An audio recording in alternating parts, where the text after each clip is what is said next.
Okay, so we have Miss Karen here, a patient of mine for many years, and I thought we'd share her story. She actually has a DRG implant with Abbott since 2019 for her knees. Karen, just tell us about your knee pain prior to the implant. You had ongoing knee issues. Yeah, I've had both knees replaced, and the right one kept giving me trouble. They've actually cut my leg 4 times. The kneecap popped out, I had some kind of tear, and then my knee went septic from, I guess, opening it so often. So within 18 months, I had 4 surgeries on one leg, and then they had to do the other one.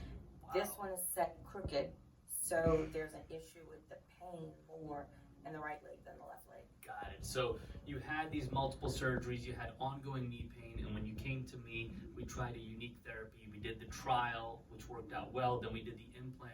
It's been 2 years with the DRG implant. Tell me how it's working for you, and is it turned on and functioning? When I first got it with the trial, I didn't know if it hurt because at first I was just, it hurt, the back hurt when you put where, you know, Sure. you put it. But when you come in a week and they pull it out, when I had to walk to my car, I realized the pain difference from when I walked in to when I walked out, and I was like, oh yeah, that thing worked. And so, and I've had it ever since. And you know, I have the little, I don't know what you call it, looks like a phone, but it's like a remote, and you can turn it up or turn it down, and it helps. It makes a difference, It helps, right? yeah. That's great. I've seen you walk around. You're getting around just fine. I know we're also treating you for sciatic pain, so we just did a shot today to help with that type of pain too. Hopefully that works out well. Yeah. I'm just glad that this DRG therapy is working nicely for you. You've been through a lot with those knees, and hopefully we'll continue to help you out with this therapy.